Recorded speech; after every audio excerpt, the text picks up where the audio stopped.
They were scared. Put it this way, yeah, we bad. They're the most violent motorcycle gang in the West. You're in the sons, you're not nice people. It's the way we are. These gangsters have one true enemy, the law. Everywhere I would go, I was being followed. Now, the Sons of Silence are uniting in rebellion. If we all joined forces, every club, every chapter in the nation, they'd have to bring in the army to cool us down.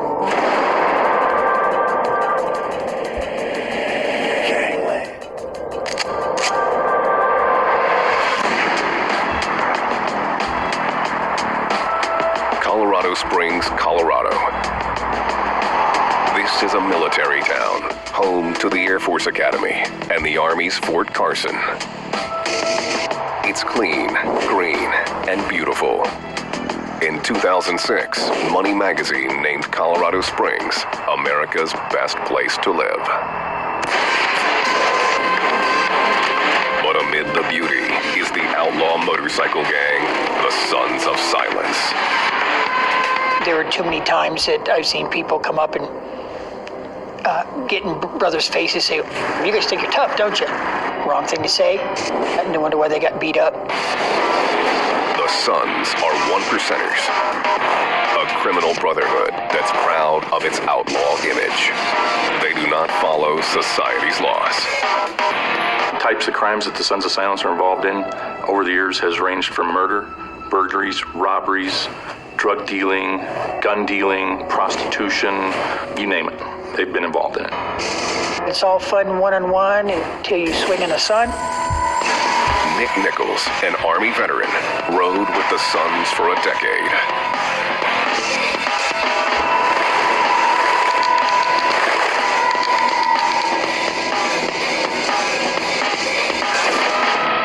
Growing up, he was constantly moving, so Nichols was drawn to the gang for its stability and sense of family. It looked like the guys were close, like there was a brotherhood, like they would do anything for each other. When Nichols first joined in 1988, it was because he liked drugs, liked to party, and he liked easy women. The girls I liked were dancers. The reason I like dancers is you got to see what was in a package before you ever got it home.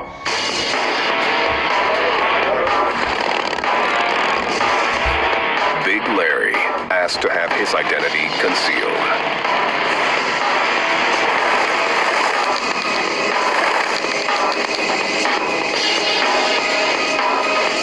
Whenever somebody does not get out of our way, we will them up all the time. Big Larry is a longtime member of the Sons of Silence. He won't reveal when he first joined, but admits that originally he considered it a stepping stone. I wanted to be a Hell's Angel. I figured to get into one club, work my way up. When he became a son, however, he lost interest in being anything else. Why go to that level? Because we're there now. Our time is coming up.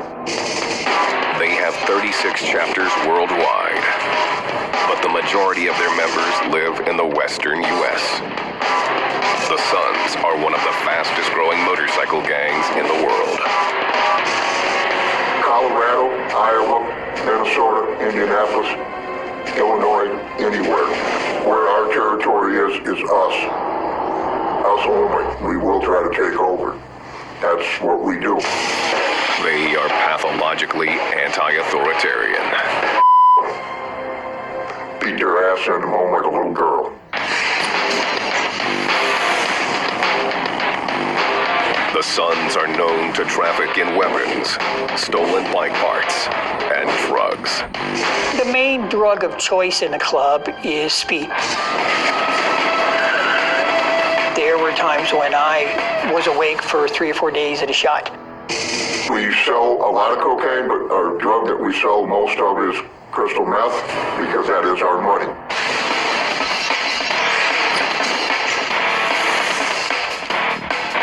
The Sons are careful to keep their criminal activities separate from club business.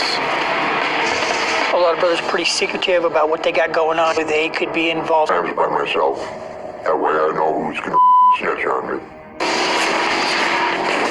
They learned this lesson the hard way in the late 1990s when they were infiltrated by the ATF.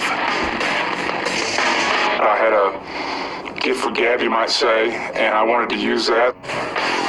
Blake Bodler asked to have his identity concealed. In 1997, this ATF undercover agent was transferred to Colorado Springs. He was young and eager to take on a challenging case. The one group that stood out as being the criminal element in Colorado Springs was the Sons of Silence Motorcycle Club. They had a reputation for violence, and many of the potential informants I spoke to referred to them as the Sons of Violence instead of the Sons of Silence. Jim Waddles, then a detective with the Denver Police Department, had been tracking the Sons of Silence for years. If I didn't know who a guy was, I'd walk up, "Hey, I'm Jim Waddles from Denver Police Department. What's your name?" Waddles operated in the open. They always saw him coming. I says, "Would you rather have me standing here in front of you or sitting across the street watching you in binoculars waiting for you to do something stupid?" The Sons have a severe code of secrecy. Developing informants within the club was extremely difficult. Blake was the answer to the problem. So you go in what we would call a cold call situation. You don't have an informant or anyone else vouching for you that you're a good guy as far as the criminal world goes. So you have to go in there and earn your own stripes. Blake started calling himself Bo and began hanging out at the biker bars around town. He was invited to a Sons of Silence party at the gang's clubhouse.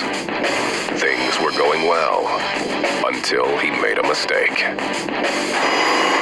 This first party was going very well up until the time that I observed a hangaround retrieve a gun from behind the bar. And I told that hangaround, I said, "That's a nice gun. Let me know if you ever want to sell it." Blake was a stranger trying to illegally buy a gun, and the Sons were on to his game. A few minutes later, he called me out front, and at that time I was confronted by two Sons of Silence members. They took him outside the clubhouse, pushed Blake into the shadows, and began interrogating him. And they wanted to know who I was, what I was about, why I was there. He was going to get his butt kicked that night. Blake insisted he was just trying to party, but the Sons weren't buying it. I knew when he said, "Get out of here, leave," he wanted me to leave the property. The agent knew that if he let the gang chase him off now, he might never get another chance. So he took yet another risk. I saw an opportunity to go back into the bar and maybe mend some fences. And that's the route I chose to do. The club's enforcer immediately took notice. A few minutes later, Frank Pearson, who was an enforcer for the club, came back into the bar, and he saw me sitting there. And he came walking up to me, and he said, "What are you doing here?" Blake had to think fast. And I said, "Well, got out of his sight. Can I buy you a drink?" And Frank looked at me for a couple of seconds, and then he said, "Yeah, buy me a drink." So in a way, Frank admired the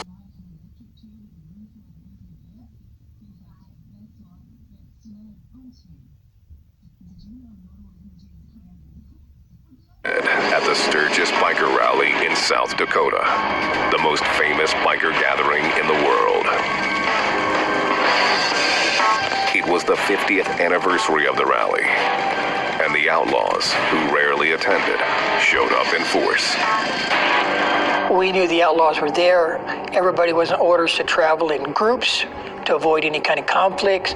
We were ready to fight if we had to, but we weren't going looking for it. Nick Nichols spent most of his time looking for women. Other Sons were looking to kill outlaws. And they found what they were looking for. The Outlaws were in a bar on Main Street in Sturgis called Gunners, getting along, drinking.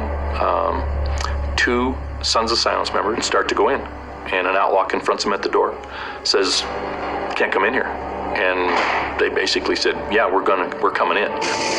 They're just two of the people that like to go out and start.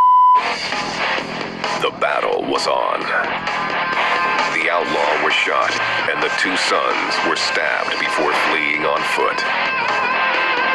And the Sons of Silence jumped over the motorcycles, got into the middle of the street, and ran several blocks down the street where police found them. Leonard J.R. Reed, who had been the Sons' national president for